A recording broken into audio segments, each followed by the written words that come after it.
titulares. Masacre con víctimas colaterales en Montañita iba dirigida a alias Morro, mano derecha de Fito. El gobierno creó una consejería de gobierno para designar al exasambleísta Juan Fernando Flores en el cargo. 1 año y medio ha pasado desde el inicio de la investigación de peculado en la compra de pruebas PCR. Sin embargo, el caso vuelve a la etapa inicial. El exgerente de la refinería del Pacífico, Pedro Merizalde, deberá usar grillete electrónico.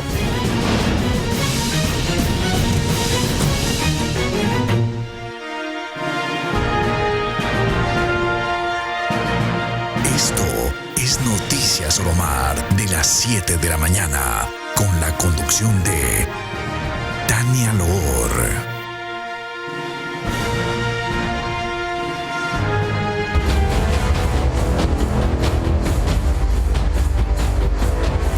Buenos días, televidentes de Noticias Oromar. Gracias por su sintonía en este inicio de semana. Iniciamos contándoles que 2 exasambleístas del oficialismo, Juan Fernando Flores y Lourdes Cuesta, fueron designados como funcionarios del gobierno. En el caso de Flores, será consejero político del primer mandatario, mientras que Cuesta fue designada como gerente general de la Corporación Nacional de Telecomunicaciones. Aunque los 137 asambleístas se quedaron sin su curul, algunos del oficialismo ya fueron designados como funcionarios del gobierno. Tal es el caso del ex coordinador de la bancada del Ecuador, Juan Fernando Flores, quien asumió el puesto de consejero de gobierno del presidente Guillermo Lasso. Deberá asesorar políticamente al primer mandatario. Para oficializar el nombramiento, el jefe de Estado suscribió un decreto con el que creó la nueva Consejería de Gobierno. Flores fue el presidente de la Comisión de Relaciones Internacionales y Movilidad Humana. Mientras que otro de los cargos que se anunció es el de la ex legisladora Lourdes Cuesta, también de la bancada del oficialismo. Fue designada como gerente general de la Corporación Nacional de Telecomunicaciones, quien reemplazará a Ralph Suástegui, que ahora pasó a ser el director del Servicio Nacional de Aduana del Ecuador. Cuesta ha venido desempeñándose como gerente de gestión jurídica y empresarial de CNT. De momento, estas son las nuevas designaciones de 2 funcionarios que son afines al gobierno y que se quedaron sin un puesto tras la muerte cruzada. Anaí Vélez, Noticias Oromar. Y ahora les contamos que el presidente Guillermo Lasso presentará la rendición de sus cuentas de su segundo año de administración el próximo miércoles 24 de mayo a las 11 de la mañana en el edificio de la Plataforma Social ubicado en el sector de Quitumbe, al sur de la capital. Si bien el artículo 147 de la Constitución señala que cada año el primer mandatario debe presentar ante la Asamblea Nacional el informe a la Nación sobre el cumplimiento del Plan Nacional de Desarrollo y los objetivos de gobierno para el siguiente año, en virtud de la llamada muerte cruzada decretada el pasado 17 de mayo, la Secretaría de Comunicación de la Presidencia dio a conocer que el informe se dará en un evento ante la ciudadanía. Y la noche de ayer se reunieron la Federación de Saraguros, la Federación de Nacionalidad Shuar de Zamora y otros estamentos también, ambas bases de la CONAIE y el Seguro Social Campesino, más todas las estructuras y autoridades electas de Pachacutic de dicha provincia. Y luego de expresar su reconocimiento por su trayectoria de lucha por la defensa de los derechos no solamente de los pueblos indígenas, sino de todos los ecuatorianos, propusieron al ex prefecto y ex asambleísta nacional Salvador Quispe Lozano como precandidato a la presidencia de la República del Ecuador. En otro tema, el juicio sobre el caso denominado Pruebas PCR, en el que se investiga al exalcalde de Quito, Jorge Yunda, deberá iniciar nuevamente tras haberse declarado nulo. Un tribunal penal de la Corte de Pichincha declaró nulo toda la etapa del juicio del caso Pruebas PCR, en el que se investiga al exalcalde de Quito, Jorge Yunda, y a 13 personas más por un presunto delito de peculado en la adquisición de 100.000 pruebas PCR en el municipio de Quito durante 2020, en plena pandemia. Y es que el caso inició el 30 de septiembre del 2021, pero desde ese entonces se han puesto recursos legales para evitar que continúe el juicio. El primero fue el 21 de octubre de ese mismo año, cuando puso una recusación contra un juez, porque según su defensa, actúa de forma parcializada. Después, con la asignación de una jueza, el proceso tuvo que alargarse 2 meses más por pedido de 2 miembros del tribunal que decidieron alejarse del juicio. Después, en noviembre del 2022, se sortearon a los 2 integrantes que faltaban, y uno de ellos recibió otra recusación. Con todo lo expuesto, los magistrados que finalmente quedaron a cargo del proceso declararon la nulidad del caso en una audiencia realizada hace pocos días. Es decir, que ha transcurrido 1 año 6 meses desde que inició el juicio en contra de Yunda y los 13 procesados. Y tras la perspicacia de los abogados, no se ha logrado avanzar. Y es que al parecer la adquisición con la empresa Salumed habría ocasionado un perjuicio de $2,2 millones para la ciudad. Anaí Vélez, Noticias Oromar. Y por otro lado, el presidente de la Judicatura, Wilman Terán, propuso que se cree una normativa para conformar jueces sin rostro o con identidad protegida. En esto también debería incluirse a fiscales y defensores con el fin de proteger los derechos de todos los autores dentro de un proceso judicial.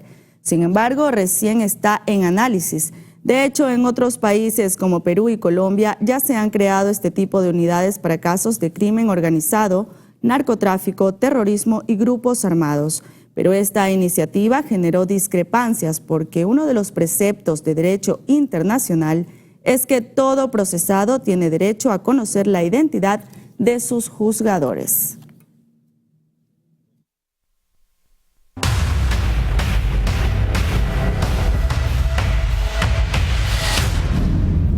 Las obras de distribución eléctrica serán la prioridad durante este 2023 del Ministerio de Energía y Minas. Para ello se invertirán $514 millones. El Ministerio de Energía y Minas tiene como prioridad las obras de distribución eléctrica. Para esto ejecutará planes y programas enfocados al mejoramiento de la calidad de servicio, expansión del sistema y su modernización, invirtiendo así $514 millones con el objetivo de beneficiar a más de 2 millones de ecuatorianos. Parte de esa cantidad está dividida de la siguiente manera. Por ejemplo, a nivel nacional están previstos 152 proyectos que contemplan la generación de subestaciones y líneas de subtransmisión en 19 provincias por un costo de 54,59 millones. Para el plan de distribución, el ministerio señala que en el país se estima llevar a cabo 1.221 proyectos durante este año. Estas obras estarían ligadas, por ejemplo, a construir alimentadores, cuya inversión asciende a 236,83 millones. El número de beneficiarios sería de 610,000. Por último, un punto que también se menciona como prioridad es el plan del alumbrado público, para lo cual planifican ejecutar 1.081 proyectos para la instalación de al menos 50,000 luminarias LED, por un costo estimado de 62,02 millones. Esto estará a cargo de las empresas eléctricas del país. El total de beneficiarios sería de 220,000. Yanis Andrade, Noticias Oromar. Y está previsto que el día de hoy el gobierno envíe el segundo decreto de ley de urgencia económica, que será sobre atracción de inversión con enfoque en las zonas francas. Según el ministro de Producción, Julio José Prado, esta iniciativa sería distinta a la actual normativa que rige a las llamadas zonas de desarrollo económico, donde el Estado es quien establece los lugares de espacio con menos carga de impuestos y facilidades para la producción y el comercio. Con la ley que el Ejecutivo plantea ahora, sería el sector privado y empresarial quien determine cuáles son las mejores ubicaciones para las zonas francas. La audiencia de formulación de cargos por lavado de activos en contra del exgerente de la Refinería del Pacífico y su esposa se llevó a cabo en el Complejo Judicial Norte. El magistrado resolvió para ambos procesados presentaciones periódicas 3 veces por semana y prohibición de salida del país. Por petición de la Fiscalía, el juez además ordenó medidas de incautación, retención y prohibición de enajenar bienes. Estas medidas cautelares obedecieron a que los procesados son personas de la tercera edad y padecen enfermedades consideradas como catastróficas.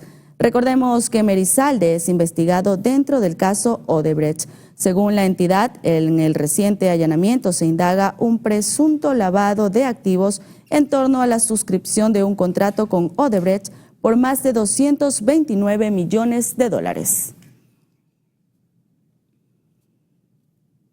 Con esta información hacemos una pausa y enseguida regresamos con más noticias para ustedes.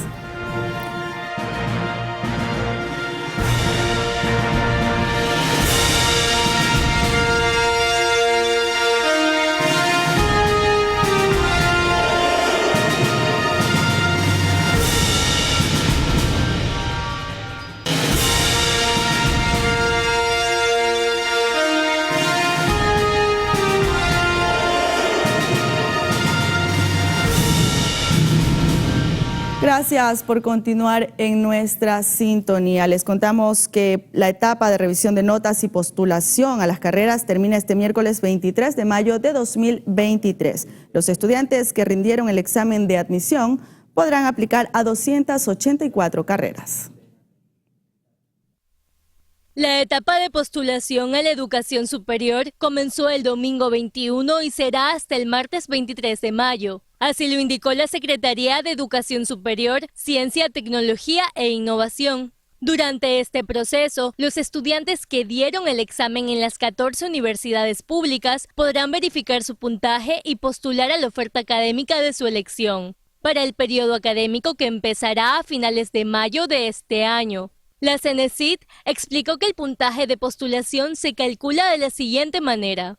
Para el bachillerato general, el examen vale un 35%, los antecedentes académicos un 65% y además constarían los puntos adicionales por acciones afirmativas.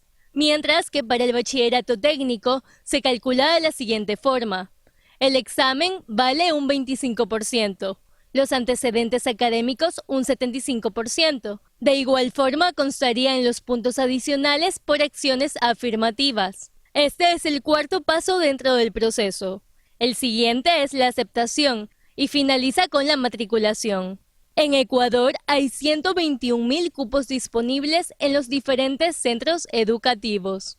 Yanis Andrade, Noticias Oromar.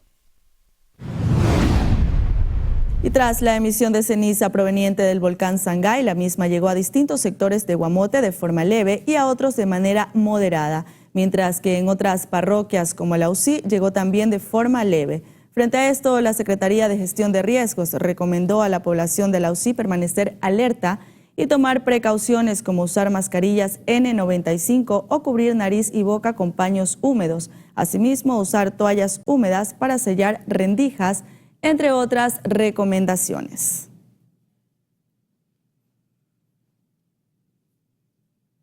Y ahora les contamos que la tarde del 20 de mayo el municipio de Quito informó que 2 personas fallecieron y 2 personas adultas y 2 menores de edad fallecieron por una fuga de gas al interior de una vivienda ubicada en la avenida de la Prensa. El cuerpo de bomberos de la ciudad atendió el percance luego de una alerta emitida por moradores. Al lugar llegaron el equipo de emergencias y halló los cuerpos de un hombre de 30 años, una mujer de 43 años y 2 menores de 13 y 11 años. Según información oficial, la fuga de gas se originó de un calefón que estaba instalado al interior de una cocina. Presten mucha atención porque tras la masacre registrada el pasado jueves en la avenida Flavio Reyes de la ciudad de Manta, las autoridades respectivas decidieron intensificar los controles. Uno de ellos trata de la presencia de militares en las calles de la ciudad.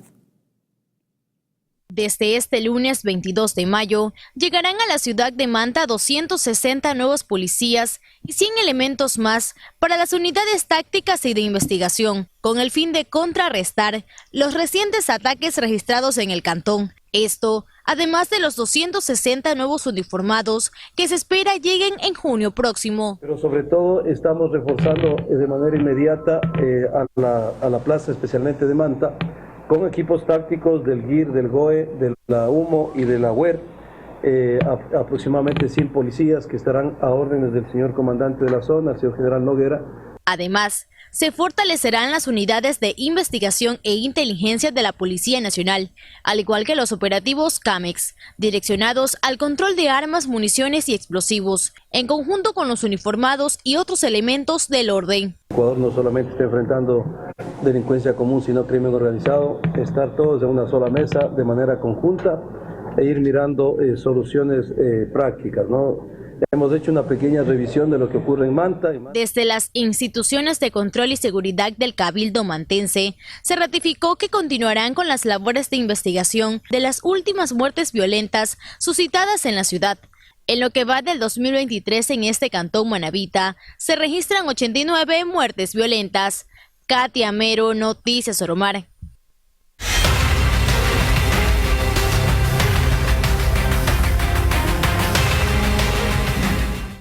Una masacre se produjo en el famoso balneario de Montañita, en la provincia de Santa Elena. Al parecer, un ataque armado que estaba dirigido a un integrante de una organización delictiva dejó el trágico saldo de 6 muertos y 6 heridos.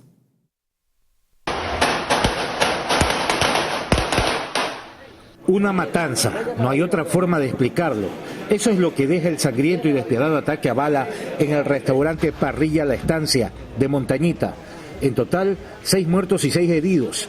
Faltaban alrededor de 15 minutos para que el reloj marque las 9 de la noche cuando en la calle Guido Chiriboga y la calle de los Cócteles llegaron hombres armados para disparar a diestra y siniestra. Tenemos obviamente información que ellos, personas que atentaron contra seres humanos, entran desde la provincia de Manabí, ¿verdad? Es el lado por el sector norte, al lugar más que nada Montañita. La policía sospecha que todo iba dirigido en contra de alias Morro, cuyo nombre real sería Jefferson Emilio Santana López, de 27 años, quien sería además integrante de las Águilas, y se investiga una posible cercanía a Fito, líder de los Choneros. Imágenes captadas por los celulares de los presentes se viralizaron rápidamente en las redes, desatando reacciones de horror en todo el mundo debido a lo afamado del balneario. Los demás fallecidos en el ataque fueron identificados como Jonathan Alejandro Faneite Carrasquel, venezolano de 25 años, Henry Luis Zambrano Caicedo, de 43 años. Otros 3 de los fallecidos no fueron identificados, pero se estima que podrían tener alrededor de 30 años. Fueron trasladados los heridos al hospital y obviamente con resguardo de la Policía Nacional para precautelar también la integridad de las personas que estaban en ese hospital, ¿no? Dentro de la lista de heridos está Manuel C., de 17 años, Intriago Hernández Jeremy Rafael, de 18, Martillo Vera Ginger Estefanía, de 24, Rodríguez Bolaños Diego Armando, de 34, Veloz Sánchez Pablo Miguel, de 37 años, y Zambrano Cedeño Hamilton Antonio, de 32. Estamos posiblemente hablando de un atentado direccionado a un objetivo. Estamos tratando de verificar la motivación, estamos recabando los datos. En la escena del crimen se decomisaron 3 celulares, 19 fragmentos de bala, una funda de marihuana y 6 balas. Para el ministro del Interior, el caso debe ser tratado como terrorismo. Por su parte, la Fiscalía ya abrió una investigación para dar con los autores. Cristian Arias, Noticias Oromar.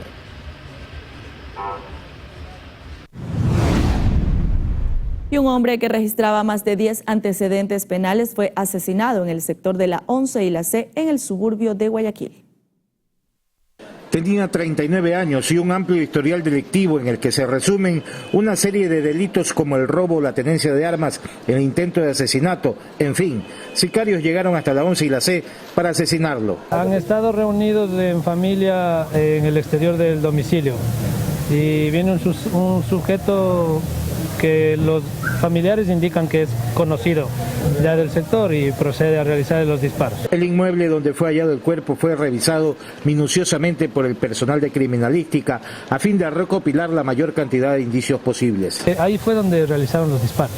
¿Y el ciudadano alcanzó a meterse a su casa? No, los familiares lo han llevado al hospital y ya ha llegado sin signos vitales y lo trasladan acá al domicilio. La policía no anticipó si este crimen guarda relación con algunos otros ocurridos en sectores cercanos en las últimas horas, pero sí que podría tener una relación con las disputas debido al microtráfico de drogas. Cristian Arias, Noticias Oromar.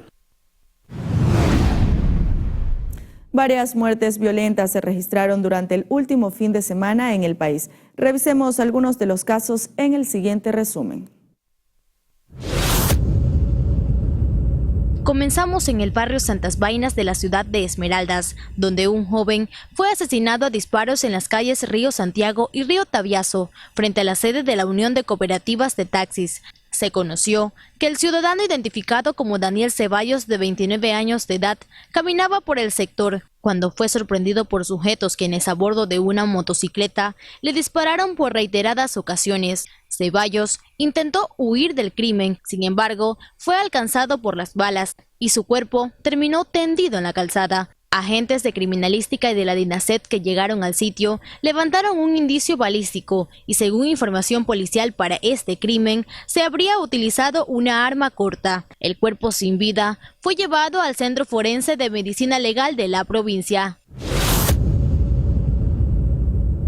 Y en la parroquia Puerto Bolívar del Cantón Machala, provincia del Oro, un ciudadano fue asesinado mientras se movilizaba a bordo de una bicicleta. La víctima, identificada como Brian Andrés Herrera, de 27 años, fue sorprendida por sujetos quienes a bordo de una motocicleta le dispararon directo a la cabeza para luego darse a la fuga, mientras que el hombre quedó tendido en el pavimento, debido a que la ambulancia tardaba en llegar. Fue trasladado a una casa de salud en un vehículo. Sin embargo, en el hospital solo se pudo confirmar su deceso.